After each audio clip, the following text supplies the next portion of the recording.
Good morning. Yan po, sikat na yung araw. At kami ay maglalakad-lakad. Yan, kasama ko po yung aking asawa at ang aking isang anak. Wala po yung panganay namin eh. Hinatid ko po sa school. May pasok na po siya ngayon. Isang linggo din po siyang nakabakasyon. Kaya ngayon, pasok ulit siya. Ito, tatandaan nyo ba to guys? Yung lugar na to, mga ka-dreamers. Ito yung kung saan nag-vlog din ako. Na, diba sinasabi ko na what if kung magkaroon ako ng 2M, diba? Wala naman imposible, kalooban ng Panginoon. Pero syempre depende pa rin yan sa flow ng vlog ko sa YouTube. Yan. At hindi ko pa rin syempre sasabihin sa inyo kung saan ko dadalhin yon. Kapag nagkaroon na ako, kahit di pa ako mamonetize, magkaroon na kagad ako, sasabihin. Pero kung monetize naman po ako, syempre sasabihin ko rin naman sa inyo po. Yan. Kasi medyo inuubo-ubo po yung bunso namin ngayon eh. Yan. Paarawan lang po namin. Medyo maganda pa naman yung sikat ng araw ngayon, mga alas 8 pa naman po eh. Di ba naman po siya ano. Kasi hirap naman po eh. Kain na naman yung bunso namin. Kaya sana guys, o mga ka-dreamers, patuloy nyo po suportahan yung mga video ko. Etong nilalakaran po namin, dati po siyang tubuhan. Yan. Kung saan mga bata po kami o bata po ako, nagpupunta po ako dito, kumuha po ako ng tubo. At meron pong tinatawag na ditong manggahan. Yan. May mangga po dyan na tatlo na malaki, na kapag tagmangga na, pupunta po kami para mamulot po ng mga manggang hinog.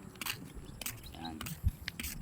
At dito po sa bandang dulo pupuntahan po namin. Nakikita nyo po. May ilog po dyan eh, pero hindi ko po alam kung makikita po dyan yung ilog. Yan po kami naliligo-ligo. At dito rin po na nagagawa din po kami ng mga bahay-bahayan. Yan. Masarap din dito eh. Nung mga bata po kasi kami, mahilig po kami pumunta dito sa mga, yan, sa bundok. Yan, makikita nyo yung bundok po kasi yan oh. Itong nilalakaran po namin na to, isang malaking tubuhan po dito. Tapos nagkaroon po ng ECTEX dito sa kabila po niyan. Sa kabila po niyan may ECTEX, yung expressway po. Nagtrabaho rin po pala ako doon, kung saan nag-ano po ng daan. Dahil syempre dyan lang po yung bahay namin. Syempre madaling makapag-apply. Yan. Dito sa nilalakaran maraming nga lang mga dumi ng hayop. Yan o. Pero okay naman po. Yan, first time po namin makapunta dito sa bandang dulo. Kung saan ginagawa po kasi itong daan na to, hindi ko po alam kung ano po yung ano nito. Expressway po ba o tagusan ng ano dun sa kabila. Ayan o, binutas po nila yung bundok na yan eh. So hindi ko po alam kung mapupuntahan po namin yung pinakataas na yon, kasi hindi pa po tapos yung daan. Pero malaki na po talaga yung binago ng lugar na to. Sobrang laki na po. Kung makikita nyo, yan o, marami na rin mga puno na wala dati. Maraming puno po dyan eh, dahil syempre nagbabago po. Ako lang naman hindi nagbabago eh. Mahirap pa rin hanggang ngayon. At hindi ko rin po alam sa gagawin kong vlog na to kung may manonood, kasi medyo mahaba po to. Pero sa mga 1 minute naman po na nagagawa ko, mga 7 views siguro po. Then sa mga 3 minutes, 3 views. Yan. Pero okay na rin po yun kasi nag-start pa lang naman po ako mag-vlog eh. Sayang po kasi in-stop ko po siya. Nag-start po kasi yung mag-vlog nung nasa Qatar ako. Kaso umuwi na po ako. Magto 2 years na rin po ako dito sa Pilipinas. Yun, kaya na-stop po. Pero nakaka-inspired ulit kasi may mga napapanood ako na sana mag-continue lang ng upload ng vlog within 3 months. At malay mo mamonetize. Ayan po. Makikita po pala ilog dito kaso yung semento dead end po. Ayan, pupuntahan ko pa, papakita ko po sa inyo kung saan yung ilog na yan, yung dinadaanan po na yan ay hello. Pupuntahan ni Daddy ilog na yan. Sasama ba kayo? Ayan o. Kung saan naliligo si Daddy dati. Dito naliligo si Daddy. Yan o. Pwede pala mapuntahan dito eh. Yan, kaso nga lang lupa po siya. Hindi pa natapos yung semento. Pero dito po sa lugar na to marami na po nagja-jogging dito eh. Ayan o. Sumura na nga lang po talaga siya. Kasi ganun talaga pagka ginagawang daan. Susura at susura talaga yung dadaanan. Yan. Tingnan po natin o. Tingnan natin yung ilog.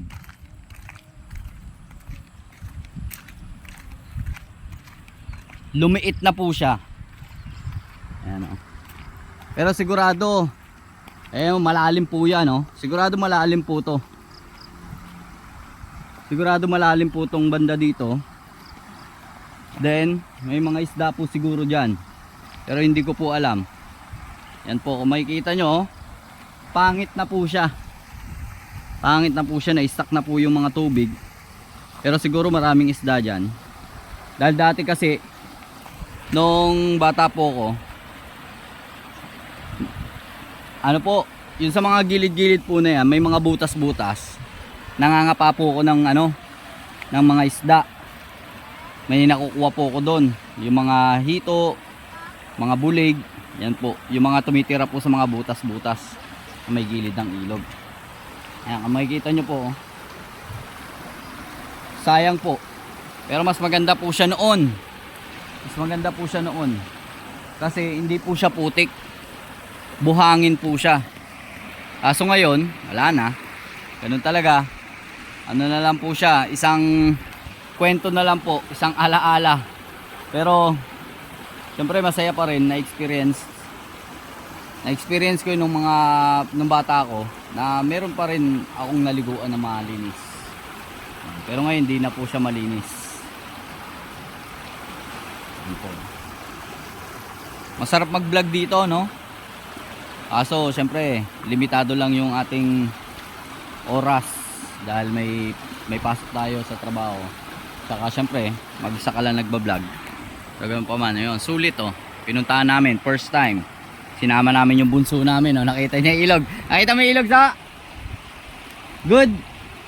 Hindi na good. Good pa rin. Gusto mo ligo sa ilog? Ayaw. Yan oh. Pero sigurado dito sa mga banda dito medyo malalim, tsaka doon may mga isda sigurado diyan. Yan. Oh, di ba? Recrap na po siya ngayon, no? Recrap. At ito po yung continuous ng daan niyan. Hindi ko po alam gagawin dito. Tulay o ano, sigurado tulay ito eh.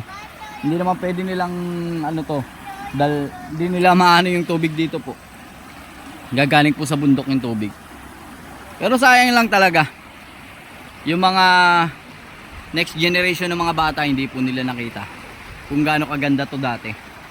Ayan, yung mga anak ko hindi nila nakita kung gaano kaganda ito dati. Kung saan naliligo po kami. Yan. Ayan po, tingnan nyo po. At ayan lang po sa ngayon mga ka-dreamers. Follow and subscribe po kayo sa aking page para sa mga susunod pong mga video at vlog. Maraming salamat po.